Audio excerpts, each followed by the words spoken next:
Assalamualaikum warahmatullahi wabarakatuh. Innal hamdalillah nahmaduhu wa nasta'inuhu wa nastaghfiruh wa na'udzu billahi min syururi anfusina wa min sayyiati a'malina. Man yahdihillahu fala mudhillalah wa man yudlil fala hadiyalah. Asyhadu an la ilaha illallah wahdahu la syarikalah wa asyhadu anna Muhammadan abduhu wa rasuluh. Ya ayyuhalladzina amanu taqullaha haqqa tuqatih wa la tamutunna illa wa antum muslimun.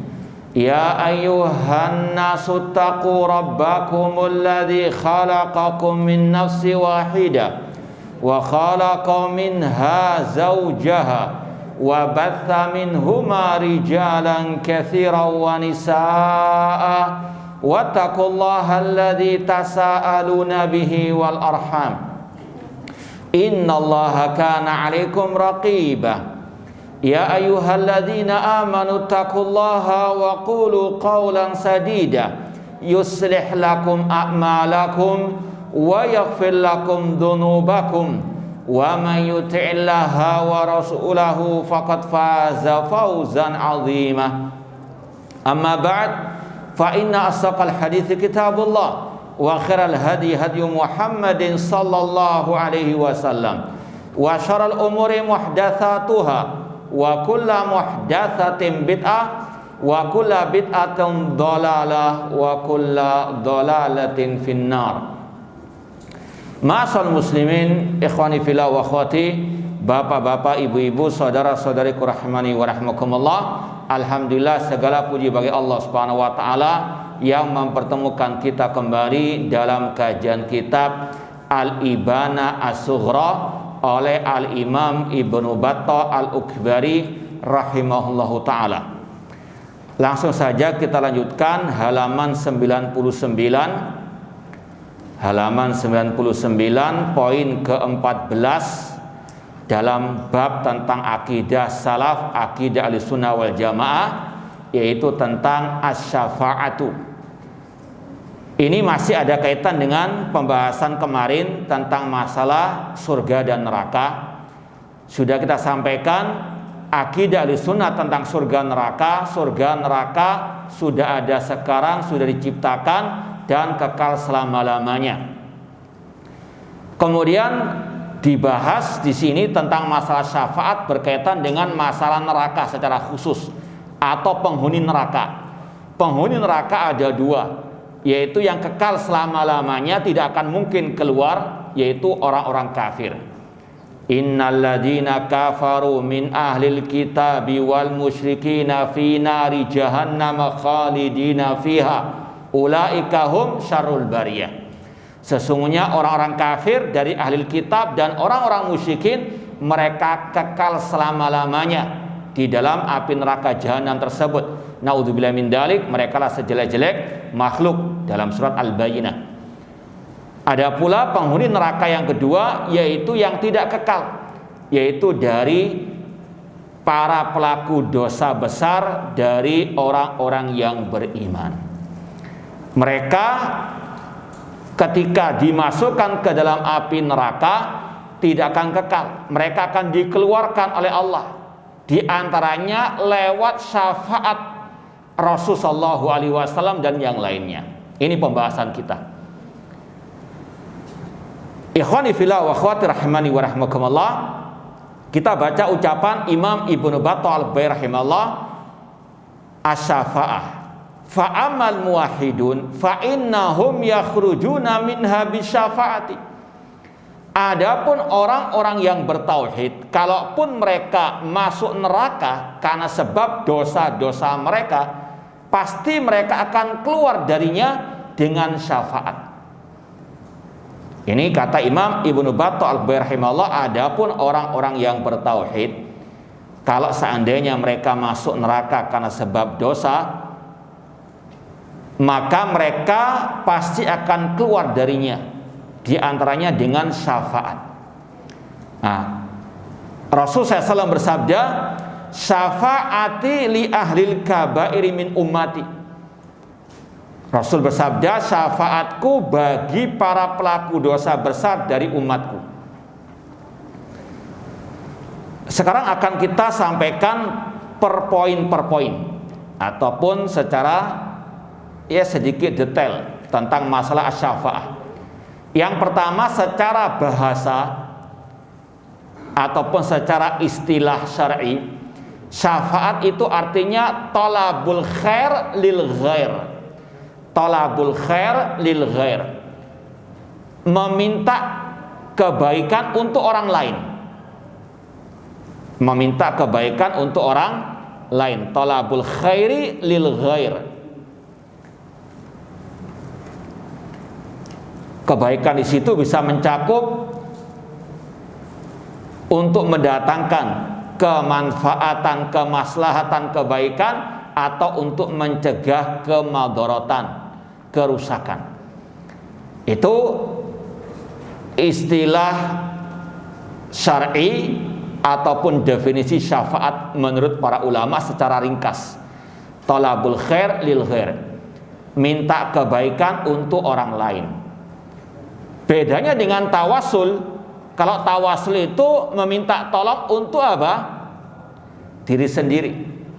Seperti kita tawasul ketika berdoa kepada Allah. Allah berfirman, walillahil asmaul husna fad'uhu biha. Allah memiliki nama-nama yang baik, maka berdoalah dengan menyebut nama Allah itu. Dengan tawasul dengan asma'ul al-husna. Dulu ada kisah orang Arab Badui datang ke masjid ketika Rasul khutbah Jumat. Orang Arab Badui itu meminta kepada Rasul untuk mendoakan kampung halamannya, yang tentunya dia juga mendapatkan faedah dari situ. Untuk apa? Rasul berdoa kepada Allah agar Allah menurunkan hujan di tempatnya. Ini tawasul itu secara umum bedanya dengan syafaat. Kalau tawasul itu mencari perantara mendekatkan diri kepada Allah untuk apa? Kebaikannya sendiri. Secara umum demikian. Tawasul kepada orang yang soleh yang masih hidup. Kalau orang sudah mati haram, syirik hukumnya. Tawasul kepada Allah dengan nama-namanya. Tawasul dengan al-amal as-saleh. Ya Allah, aku setiap misalnya hari bersedekah kepada fuqara wal masakin, maka sembuhkanlah penyakitku ya Allah. Ini namanya tawasul dengan amal saleh yang dia lakukan untuk diri sendiri. Tapi kalau syafaat, talabul khair lil ghair, minta tolong kepada orang lain untuk yang lainnya. Ya.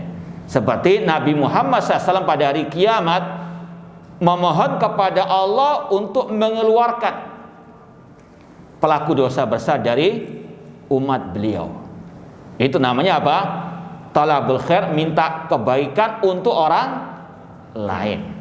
Itu secara istilah atau definisi asy-syafa'ah secara ringkas, talabul khair lil ghair, meminta kebaikan untuk orang lain. Kemudian ma'asal muslimin ikhwani fillah wa akhwati rahimani wa rahimakumullah. Poin yang kedua, syafaat dalam Al-Quran atau dalam hadis Rasulullah SAW terbagi menjadi dua. Yang pertama, asy-syafa'atul mutsbatah, syafaat yang ditetapkan oleh Allah bagi ahli tauhid, untuk orang-orang yang bertauhid. Syafaat yang apa? Ditetapkan oleh Allah Subhanahu wa taala. Seperti tadi Rasul mengatakan, syafaatku bagi pelaku dosa besar dari umatku. Kemudian yang kedua, syafaat dalam Al-Quran dan juga As-Sunnah. Yang kedua, asy-syafaatul manfiyah, syafaat yang ditiadakan, yang ditolak, yaitu syafaat untuk orang-orang kafir musyrikin. Sebagaimana dalam surat Al-Mudaththir Allah berfirman, fama tanfa'uhum syafa'atu syafi'in, tidak bermanfaat bagi mereka, yaitu orang-orang kafir, syafaat yang bisa memberikan syafaat. Nanti akan dikecualikan pamannya Rasul, Abu Thalib. Nanti akan ada pembahasannya lagi. Secara umum orang musyrikin, kafirin tidak bisa meraih syafaat pada hari kiamat kelak. Poin yang ketiga, antum kasih nomor sendirilah ya. Ini untuk memudahkan saja. Pembahasan yang berikutnya yaitu bahwasanya syafaat semuanya milik Allah. Ini harus kita apa? Tegaskan. Syafaat itu semuanya milik Allah. Seperti yang Allah firmankan dalam surat Az-Zumar ayat ke-44. Ya, tolong nanti dilihat di mushaf, mungkin ada kekeliruan nomor dan sebagainya. Cuma ini yang difirmankan oleh Subhanahu wa taala, "Qul lillahi syafa'atu jami'ah." Katakanlah, semua syafaat itu milik Allah. Qul lillahi syafa'atu jami'ah. Maka haram meminta syafaat kepada selain Allah. Tidak boleh mengatakan, misalnya berdoa ketika sekarang di dunia, "Ya Rasulullah, berikan kami syafaat." Syirik kepada Allah. Karena yang punya syafaat itu siapa? Allah. Sebagaimana kesembuhan, sebagaimana rezeki, minta langsung kepada Allah Subhanahu wa taala. Paham? Qul lillahi syafa'atu jami'an. Kemudian poin berikutnya, asy-syafa'ah yang musbata tadi, yang ditetapkan oleh Allah, itu harus terpenuhi dua syaratnya. Syarat syafaat yang ditetapkan oleh Allah ada dua. Ada sebagian mengatakan tiga, cuma secara umum ada dua. Yang pertama, izin dari Allah untuk yang memberikan syafaat. Izin dari Allah bagi yang memberikan syafaat. Seperti dalam ayat kursi, "Man dzalladzi yashfa'u indahu illa bi'idzni." Siapakah yang dapat memberikan syafaat di sisi Allah kecuali dengan seizin dari Allah? Karena syafaat semua milik Allah. Kan harus apa? Lewat izin dari Allah. Makanya mungkin pernah antum dengarkan syafaatul udzma. Rasul SAW ketika dimintai tolong oleh penduduk Mahsyar agar Allah segera memutuskan perkara mereka, Rasul datang dulu kepada Allah, sujud di hadapan Allah. Kemudian Allah mengatakan, "Irfa ra'sak wasatu wasfatu syafa." Angkat kepalamu, mintalah engkau akan diberi, mohonlah syafaat, engkau akan diberikan syafaat. Harus dengan seizin dari Allah. Makanya tadi syirik kalau kita langsung minta, "Ya Rasulullah, berikan kami syafaatmu." Kalau minta syafaat Rasul, langsung minta kepada Allah, "Ya Allah, berikan kami syafaat Rasul pada hari kiamat." Ini baru apa? Yang benar. Karena syafaat milik Allah dan seizin dari Allah Subhanahu wa taala. Ini syarat syafaat yang musbata tadi yang ditetapkan oleh Allah dan Rasulnya harus dengan seizin dari Allah. Kemudian yang kedua syaratnya ridho dari Allah bagi yang diberikan syafaat. Dan Allah tidak akan ridho kecuali kepada ahli tauhid, yang bertauhid, yang tidak berbuat syirik, yang tidak menyekutukan Allah terutama dalam ibadah. Dan kedua syarat ini Allah sebutkan langsung dalam surat An-Najm. An-Najm ayat 26. Allah mengatakan, "Wa kam min malakin fis samawati la tughni syafa'atum syai'a illa min ba'di an ya'dzanallahu liman yasha'u wa yarda." Berapa banyak malaikat di langit tidak bermanfaat syafaat mereka sedikit pun, melainkan bagi yang diizinkan oleh Allah dan yang diridhai oleh Allah Subhanahu wa taala. Ini dua syarat yang langsung Allah sebutkan dalam surat An-Najm ayat 20 berapa tadi? 6. Nanti sekali lagi nomor-nomor ini lihat antum di mushaf. Malaikat tidak bisa memberikan syafaat sama sekali kecuali dengan izin dari Allah dan dengan ridha dari Allah. Izin Allah untuk yang memberikan syafaat, ridha Allah bagi yang mendapatkan apa? Syafaat. Ada yang tadi kita sampaikan, ada yang mengatakan 3 syaratnya, yaitu ridha Allah bagi yang mau memberikan apa? Syafaat. Cuma intinya sama, izin Allah untuk yang memberikan syafaat dan ridha Allah bagi yang mau diberi apa? Syafaat. Dan sekali lagi Allah tidak ridha kecuali kepada ahli at-tauhid. Makanya di sini ditekankan fa amal muwahhidun, yang berhak mendapatkan syafaat hanyalah orang-orang yang bertauhid, yang tidak berbuat syirik kepada Allah sedikit pun. Jadi sekali lagi, syarat syafaat yang ditetapkan ada berapa? Apa saja? Izin Allah bagi yang memberi syafaat dan ridha Allah bagi yang mau diberikan syafaat. Kemudian ma'asal muslimin ikhwani fillah wa akhwati rahimani wa rahimakumullah, ada mungkin syubhat dari sebagian orang. Kenapa kok harus lewat syafaat misalnya tadi untuk mengeluarkan pelaku dosa besar dari api neraka? Kan bisa saja Allah langsung apa? Mengeluarkan mereka dari api neraka. Maka dijawab oleh para ulama, semua ada hikmahnya. Sebagaimana pembahasan masalah al-mizan, timbangan. Ahlul bid'ah, kelompok Mu'tazilah mengatakan tidaklah yang membutuhkan timbangan kecuali tukang sayur. Naudzubillah min dzalik. Pelecehan kepada Allah dan Rasul sallallahu alaihi wasallam. Sudah kita sampaikan, ada hikmah di balik apa? Ditegakkannya timbangan pada hari kiamat, meskipun Allah Maha tahu. Tanpa timbangan tersebut Allah Maha tahu berapa banyak kebaikan dan kejelekan orang tersebut. Tapi semua ada hikmahnya. Apa di antara hikmahnya? Nah, sudah kita sampaikan berulang kali ini. Untuk menegakkan keadilan Allah Subhanahu wa taala ketika hamba itu mendapatkan misalnya siksa, dia melihat sendiri bagaimana perbuatan dosanya tersebut. Demikian pula para malaikat diperintahkan mencatat amalan hamba. Bukan berarti Allah tidak tahu apa yang diperbuat oleh hamba, namun sekali lagi semua ada hikmahnya. Di antaranya untuk menegakkan keadilan Allah Subhanahu wa taala. Ketika Allah menyiksa hamba di akhirat, Allah punya apa? Saksi-saksi dari kalangan para malaikat tersebut, menegakkan keadilan Allah. Allah tidak akan mungkin berbuat zalim kepada hamba-hambanya. Wa ma kana Allah liyadzlimahum walakin kanu anfusahum yadzlimun. Tidaklah Allah yang berbuat zalim kepada mereka, namun mereka yang berbuat zalim kepada diri mereka sendiri. Demikian pula di sini Allah sanggup langsung mengeluarkan penghuni api neraka dari ahli tauhid dari neraka tersebut tanpa perantara apa? Syafaat Rasul ataupun malaikat.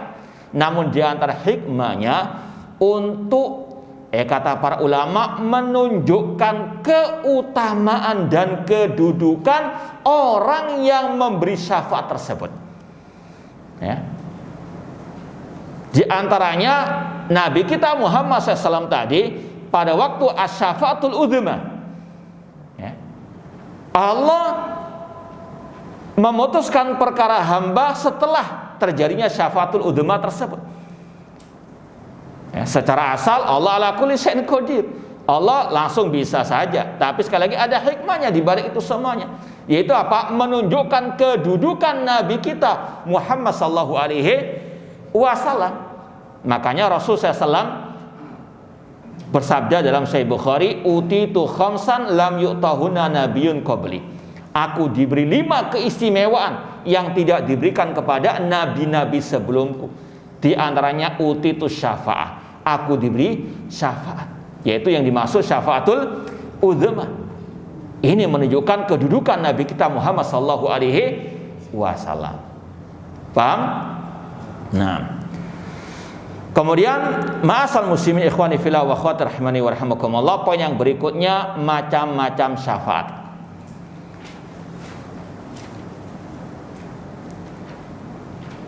Yang pertama syafaatul udzma tadi. Ini di padang mahsyar untuk Allah memutuskan perkara hamba. Sudah kita sampaikan bagaimana manusia dalam keadaan gundah gulana di padang mahsyar. Matahari 1 mil jaraknya dengan kepala mereka, sebagai mereka tenggelam dengan keringat mereka. Ya. Maka mereka pun meminta kepada Nabi Adam untuk memohon agar segera Allah putuskan perkara mereka. Nabi Adam tidak sanggup. Kemudian mereka datang kepada Nabi Nuh, Nabi Ibrahim, Nabi Musa, Nabi Isa, semuanya tidak sanggup. Kemudian mereka datang kepada Nabi kita Muhammad SAW, sebagaimana kisah yang sudah kita sampaikan tadi. Itu asyafatul udhma, dikatakan al-udhma yang paling besar, karena semua anbiya tidak bisa bantu penduduk padang mahsyar, ya. Namun Nabi kita Muhammad SAW bisa. Dan udhma yang paling besar karena mencakup semua manusia yang ada di padang mahsyar tersebut, dari yang pertama sampai yang terakhir. Ya. Ini dikatakan asyafatul udhma. Kemudian yang kedua, syafaat Rasul untuk pamannya, ya, yang kafir, yang musyrik, yaitu siapa? Abu Thalib. Rasul pernah ditanya apakah beliau, yaitu Rasul SAW, bisa memberikan manfaat kepada Abu Thalib, karena Abu Thalib dahulunya membela mati-matian Rasul SAW. Meskipun beliau masih musyrik, tapi beliau tahu Nabi Muhammad di atas kebenaran, ditolong, dibela dari apa? Intimidasinya orang-orang musyrikin jahiliyah. Ya. Ini orang musyrik apa? Tahu kebenaran tapi tidak mau mengikuti kebenaran. Ya. Maka kata Rasul, iya, dia sebetulnya di dalam kera api neraka, tapi dengan syafaat beliau dia ada di permukaan api neraka. Diringankan azabnya, tapi tidak sampai keluar dari api neraka. Ini pengecualian daripada kaidah tadi, secara asal orang kafir tidak berhak mendapatkan apa? Syafaat. Tapi syafaat untuk Abu Thalib hanya untuk meringankan azabnya, tidak sampai mengeluarkannya dari api neraka. Karena kembali kepada kaidah Al-Quran dan Sunnah, orang kafir tidak mungkin keluar dari api neraka. Yuriduna an yakhruju minha. Mereka ingin keluar namun tidak akan mungkin bisa apa? Keluar darinya. Kita katakan ini pengecualian karena berdasarkan apa? Dalil. Itulah ahli sunnah. Sebagaimana kata Imam Al-Auza'i, naduru ma sunnah haitsu darat. Kita berputar bersama sunnah kemana sunnah itu berputar. Sunnah menetapkan kita tetapkan, sunnah menafikan kita nafikan, sunnah mengharamkan kita haramkan, sunnah menghalalkan kita halalkan. Demikian seterusnya. Naduru ma sunnah itu darat. Yang ketiga, syafaat Rasul untuk membuka pintu surga. Karena tidak ada seorang pun yang bisa masuk surga sebelum Rasulullah SAW. 3 syafaat ini khusus bagi Nabi kita Muhammad SAW. Ya, antum kasih keterangan poin yang pertama, kedua, ketiga ini syafaat khusus bagi Rasulullah SAW. Adapun yang keempat dan yang seterusnya ini umum bagi Rasul dan juga bagi para nabi yang lain dan juga untuk para malaikat. Karena sudah kita sampaikan tadi, yang memberikan syafaat dengan seizin dari Allah itu bukan hanya Nabi kita Muhammad SAW, para malaikat juga. Demikian pula para nabi-nabi selain Rasulullah SAW. Dalam hadis yang sahih, Rasul mengatakan syafatil malaikatu wan nabiyun wal mu'minun. Nanti pada hari kiamat yang memberikan syafaat itu para malaikat, para nabi dan orang-orang yang beriman. Ya. Di antaranya orang yang mati asyhad. Yang keempat yaitu syafaat untuk menaikkan derajat penghuni surga. Syafaat untuk menaikkan derajat penghuni surga. Mereka sudah masuk surga, tapi surga itu derajatnya bertingkat-tingkat, ya, darajat. Kalau neraka darokat, semakin ke bawah semakin dahsyat adab di neraka. Kalau di surga darajat bertingkat-tingkat. Yang paling tinggi surga Firdaus. Semoga Allah mengumpulkan kita di surga Firdaus kelak. Ini syafaat yang keempat untuk meninggikan derajat penghuni surga. Yang kelima, syafaat untuk orang yang hampir masuk neraka atau yang sebetulnya berhak masuk neraka tapi langsung dimasukkan ke surga. Yang kelima ini syafaat untuk mereka yang hampir masuk neraka atau yang berhak masuk neraka tapi langsung dimasukkan ke dalam apa? Surga. Belum masuk neraka tapi apa? Hampir-hampir. Sebetulnya dia berhak masuk neraka tapi dengan syafaat entah Rasul Nabi kita SAW atau yang lainnya langsung dimasukkan ke dalam surga Allah. Kemudian yang ke berapa? Yang keenam, syafaat ini yang pembahasan kita, syafaat bagi para penghuni api neraka dari kalangan ahli tauhid untuk dikeluarkan dari api neraka. Hadis-hadis tentang ini kata para ulama mutawatir, banyak periwayatannya. Dan ini poin yang paling disebut dalam kitab akidah tentang apa? Syafaat Rasul bagi pelaku dosa besar dari umat beliau untuk dikeluarkan dari api neraka.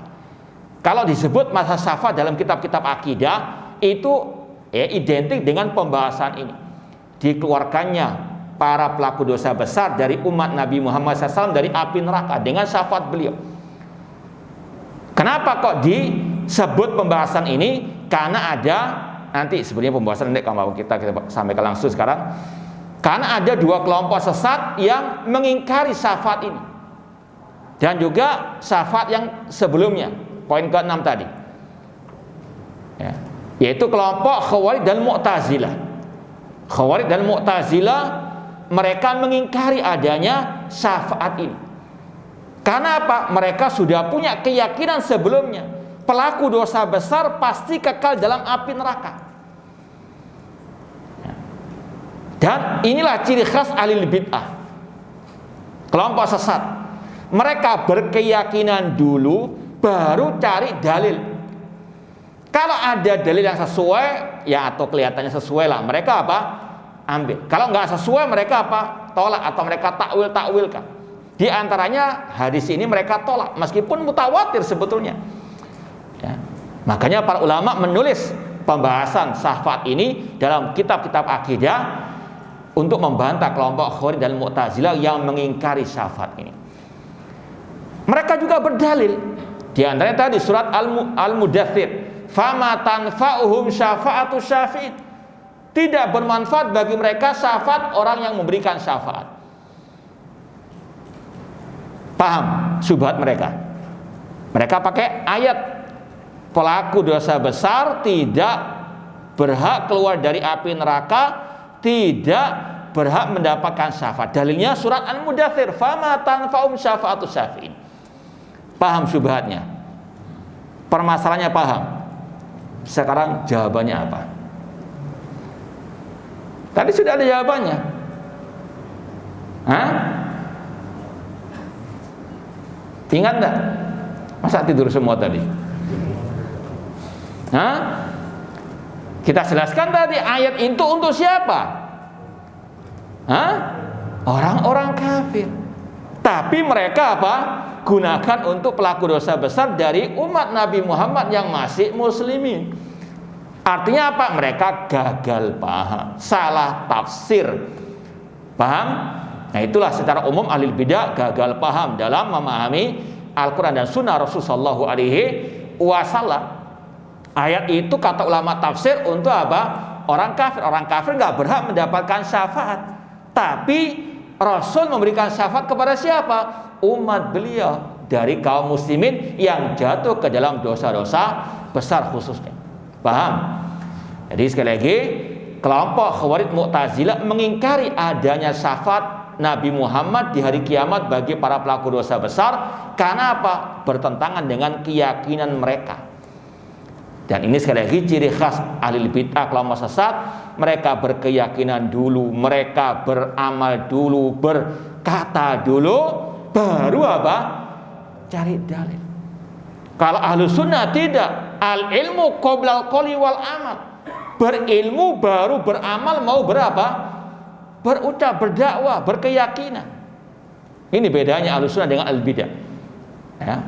Sekali lagi, kalau ahlu sunnah belajar dulu dalil, baru berkata, beramal. Sebagaimana kata Imam Al-Bukhari, al ilmu qoblal qoli wal amal. Kalau mereka anda berkeyakinan dulu, berkata dulu, beramal dulu, baru korek-korek apa? Dalil. Paham?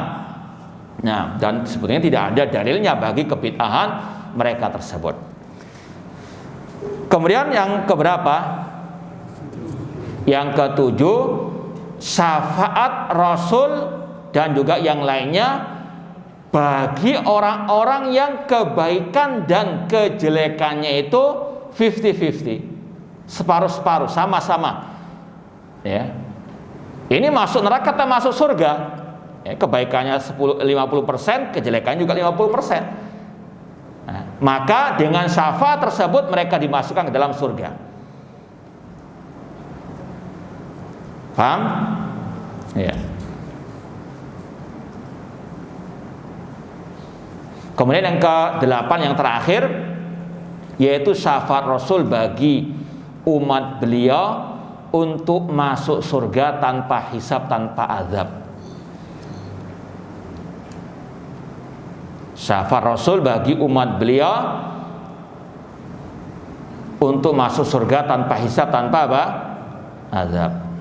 Nah, itu yang disebut oleh para ulama dalam kitab-kitab al-aqidah tentang macam-macam as-syafa'ah. Kemudian pembahasan yang berikutnya tentang masalah pertengahan Ahlussunnah wal Jamaah dalam masalah syafaat antara kelompok ekstrem kanan dan ekstrem kiri.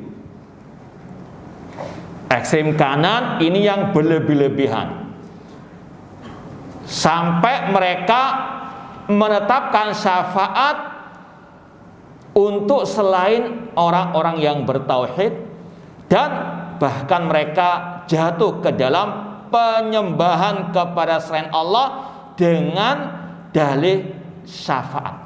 Ya. Sebagaimana kelakuan orang musyrikin jahiliyah. Wa ya'buduna min dunillahi ma la yadurruhum wa la yanfa'uhum wa yaquluna haula'i syufa'auna indallah.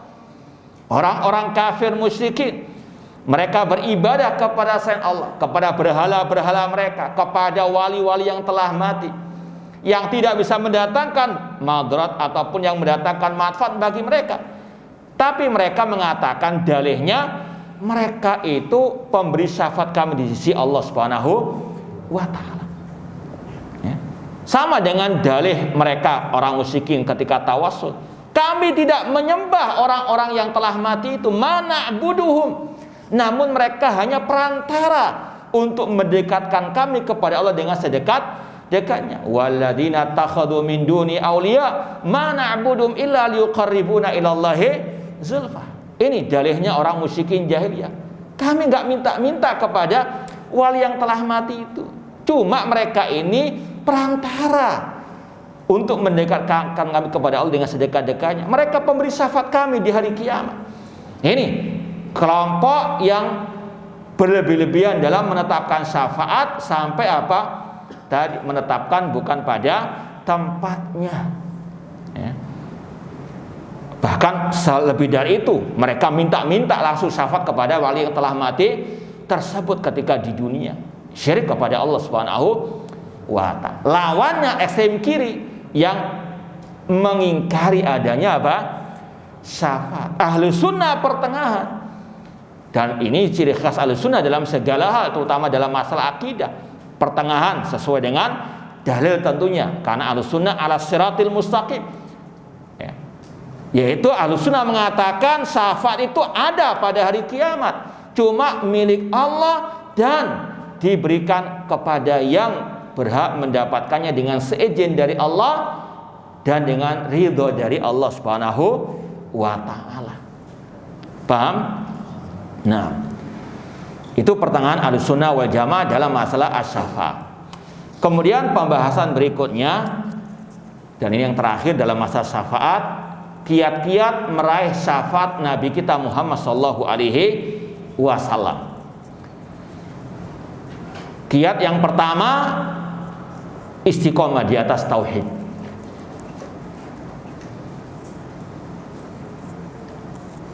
Dan tentunya tidak mungkin berbuat syirik. Namanya istiqomah, terus konsisten di atas tauhid, tidak berbuat syirik kepada Allah Subhanahu wa taala. Dalilnya sebagaimana dalam Sahih Bukhari, Rasul SAW pernah ditanya, man as'adun nasi bi syafaatika yaumal qiyamah. Dari hadis Abu Hurairah radhiyallahu anhu, Rasul ditanya, siapa orang yang paling berbahagia dengan syafaatmu ya Rasulullah pada hari kiamat? Maka Rasul menjawab, as'adun nasi bi syafaati yaumal qiyamah man qala la ilaha illallah khalisan min kibari nafsihi. Orang yang paling berbahagia dengan syafaatku pada hari kiamat adalah yang mengucapkan la ilaha illallah dengan apa? Murni, ikhlas dari lubuk hati yang terdalam.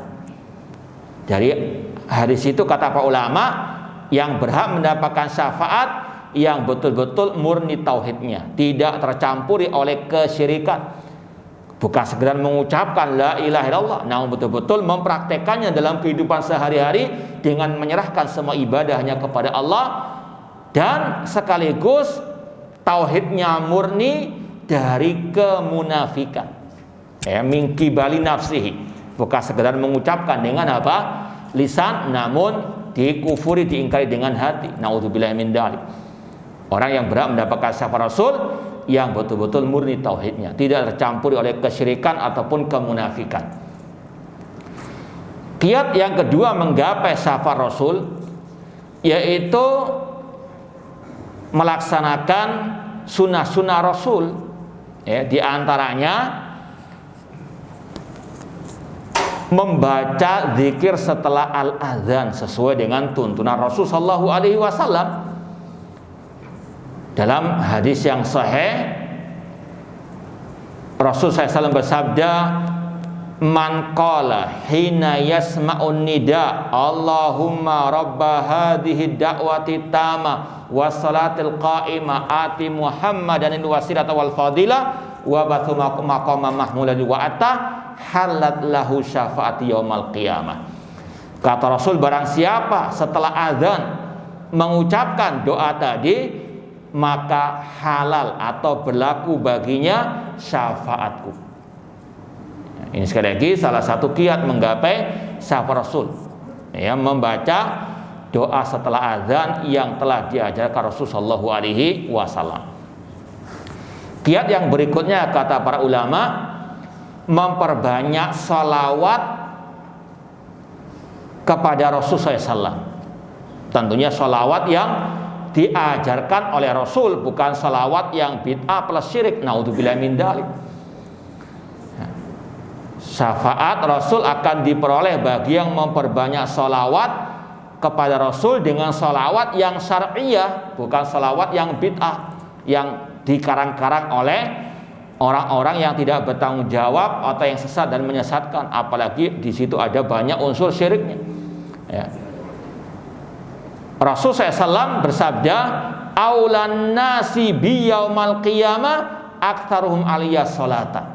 Orang yang paling berhak dengan syafaatku pada hari kiamat yang memperbanyak salawat kepadaku.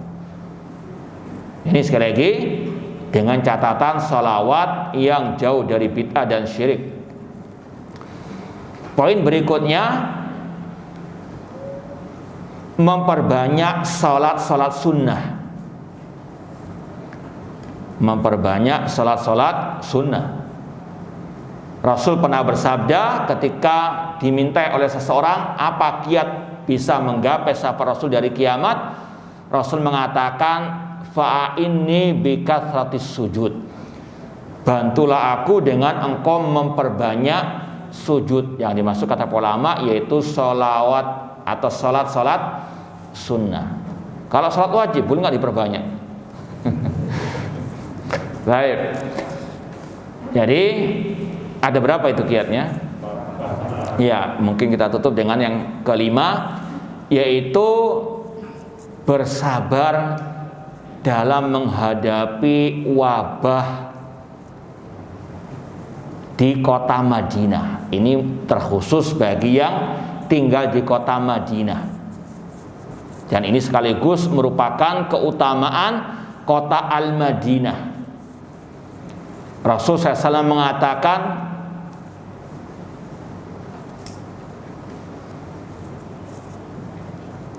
man istata'a an yamuta fil Madinah falyamut biha fa inni lahu syafi'un lahu yaumal qiyamah. Atau kama qala Rasul SAW. Dalam hadis yang sahih Rasul mengatakan, barang siapa yang sanggup mati di kota Madinah, matilah di kota Madinah, karena aku akan menjadi pemberi syafaat baginya pada hari kiamat. Ya. Ini sekali lagi bagi yang apa? Meninggal yang wajar tentunya di kota Madinah, bukan langsung apa. Ya, naudzubillah min dzalik. Ini sekali lagi keutamaan kota Al-Madinah. Rasul mengatakan juga dalam hadis yang lain tentang keutamaan kota Al-Madinah, Al-Madinatu khairul lahum law kanu ya'lamun. Kota Madinah lebih baik bagi mereka jika mereka mengetahui tentang keutamaan-keutamaannya. Semoga Allah Subhanahu wa taala memberikan syafaat Nabi kita SAW kepada kita semuanya pada hari kiamat kelak. Ya, itu yang mungkin bisa kita sampaikan pada pertemuan malam hari ini, mudah-mudahan bermanfaat. Wallahu taala alam. Ya, kita langsung buka soal jawab.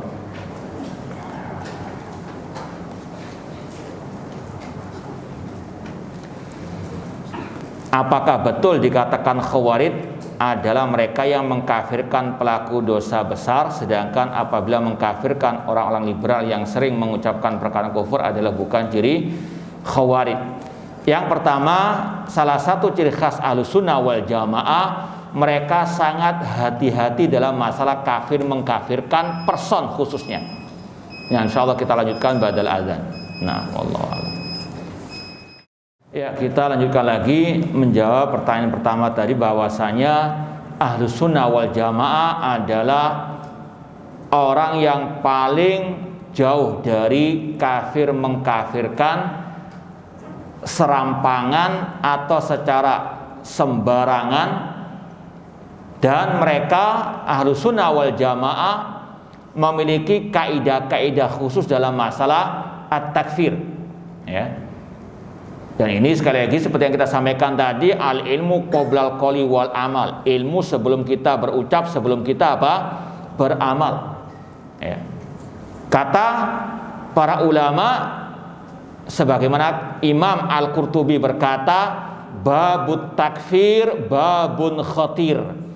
Bab masalah kafir mengkafirkan, terutama secara individu si B si C dari kaum muslimin yang jatuh ke dalam perbuatan dosa ataupun kekufuran.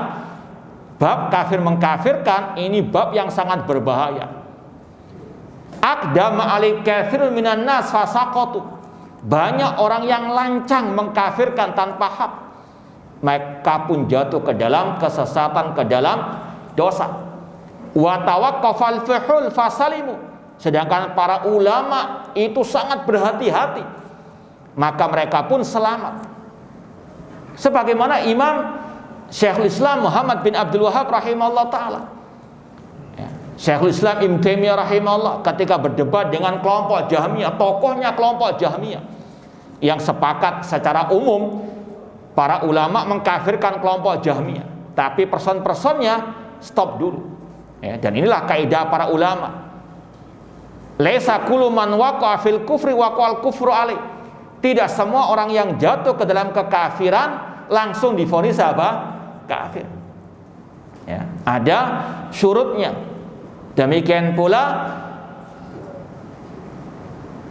kata para ulama, yang berhak menvonis kafir perorangan bukan sembarang orang. Ya. Dan ini yang kita dapati dari kitab-kitab para ulama Ahlussunnah, para masyayikh Ahlussunnah wal Jamaah. Seperti yang sudah kita share dari ucapan Syekh Shalih bin Fauzan Al-Fauzan hafizallahu taala. Demikian pula kalau kita pelajari kitab At-Tafsir bi Qawaid Takfir karangan Syekh Ali bin Hasan Al-Halabi Al-Athari, beliau juga mengisyaratkan yang berhak menvonis si B, si C dan seterusnya dari person kaum muslimin yang jatuh ke dalam jurang kekafiran itu para ulama. Demikian pula dalam kitab kaidah-kaidah ketentuan mengkafirkan oleh Syekh Ibrahim Ar-Ruhaili hafizallahu taala, alhamdulillah sudah pernah kita terjemahkan dengan yang lainnya juga. Beliau menyebutkan yang berhak menvonis perorangan kafir para ulama, bukan apa? Person-person dari para penuntut ilmu yang mungkin ya ilmunya begitulah ya. Kalau mau lebih mantulnya ana sudah mungkin ada di HP ya, kita bacakan ucapan Syekh Ibrahim Ar-Ruhaili. Kalau Syekh Shalih bin Fauzan sudah kita share. Ini ada mungkin tambahan faedah lebih memantapkan kita. Di akhir kitab At-Takfir wa Dawabituh, Syekh Ibrahim Ar-Ruhaili menyebutkan kesimpulan dari ucapan beliau tentang Dawabit Takfir. Yang terakhir kata beliau, bayanu anna nadhar fi mas'alati takfir la yakunu illa lil ulama ar-rasikhin. Kata beliau, masalah vonis kafir terutama perorangan itu hanya untuk para ulama yang kokoh keilmuannya, al-qadirin ala istinbatil hukmi syar'i fi hadil mas'alah minan nusus. Kata beliau adalah ulama yang kokoh keilmuannya, yang mereka sanggup untuk mengambil kesimpulan hukum syariat tentang masalah ini dari Al-Quran dan Sunnah Rasulullah SAW. Wa kaifiyati tanzili alal muayyani, dan mereka lah yang bisa memvonis perorangan dari orang-orang tersebut, atau yang menerapkan hukum syariat kepada orang perorangannya. Wa kadzalikal ma'rifah bi usuli ahli sunnah fi masail takfir. Ini sebetulnya sudah wadah terang benar. Para masyayikh ulama ahli sunnah wal jamaah salafiyin, mereka telah menjelaskan tidak sembarang orang asal ketemu orang yang jatuh ke dalam kafir langsung vonis kafir dan sebagainya. Dan ini yang sudah kita sampaikan pada waktu bedah buku waktu lalu. Di antara wasiat emas salaf yaitu rujuk kepada ulama besar, ulama kibar. Di antaranya masalah at-takfir, vonis kafir perorangan terutama. Dan disampaikan di situ riwayat dari Abdullah bin Umar radhiyallahu anhu atau ulama salaf tabi'in atau para tabi'in yang datang ke kota Mekah untuk minta fatwa kepada Abdullah bin Umar radhiyallahu anhu tentang masalah kelompok Al-Qadariyah, sampai Abdullah bin Umar mengeluarkan vonis takfir kepada mereka. Intinya sekali lagi, jalan keselamatan rujuk kepada para ulama ahlu sunnah dalam masalah kafir mengkafirkan orang perorangannya. Nah, tapi ada yang aneh bin nyeleneh atau aneh bin ajaib. Ketika kita misalnya membantah kesesatan penyimpangan, tanpa kita vonis orangnya kafir ataupun ahli bidah misalnya, dikatakan kita keras. Tapi mereka boleh mengkafirkan orang. Mengkafirkan nggak keras. Itulah bijaksana injak sini. Nah, ini ada pertanyaan kurang lebihnya.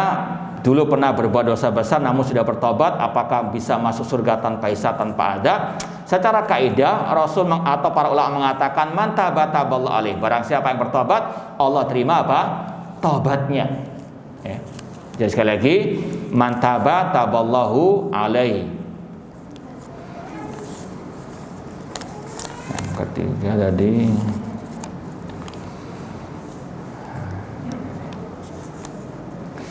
bagaimana cara kita membantah syubhat dari orang ateis yang mengatakan kalau segala sesuatu itu ada penciptanya, lantas siapa yang menciptakan Allah? Yang pertama, kita mengatakan a'udzubillahi minasyaitonirrajim. Di hadapan orang itu kita mengucapkan a'udzubillahi minasyaitonirrajim, karena setan yang membisikkan seperti itu. Seperti dalam hadis ketika sahabat bertanya kepada Rasul tentang apa yang ada dalam unek-unek hati mereka. Kata Rasulullah SAW, itulah syaitan yang datang kepada salah seorang di antara kalian membisikkan siapa yang menciptakan ini dan itu. Ketika dijawab oleh hati, maka Allah yang menciptakannya, kemudian setan datang lagi membisikkan siapa yang menciptakan? Allah. Sampai di situ maka apa? Rasul merintahkan untuk isti'adzah. Ini setan dari kalangan manusia, orang-orang ateis tersebut. Kemudian secara asal kata-kata kalau segala sesuatu itu ada penciptanya. Maksud dari kita sampaikan, maksud dari segala sesuatu itu ada penciptanya, yaitu segala sesuatu dari makhluk pasti ada apa? Penciptanya. Ini kata-katanya apa? Kita kalau mau permain kata, kita katakan yang dimaksud segala sesuatu ada penciptanya, yaitu segala sesuatu yang berupa makhluk pasti ada apa? Khaliqnya, penciptanya. Ya, sekali lagi, Allah huwa al-awwal. Dialah Allah yang maha pertama. Ya, sudah selesai waktunya, habis ya. Ya, mungkin yang bisa kita sampaikan kurang lebihnya mohon maaf. Aqul qouli hadza wa akhiru da'wana anil hamdulillahi rabbil alamin. Wassalamualaikum warahmatullahi wabarakatuh.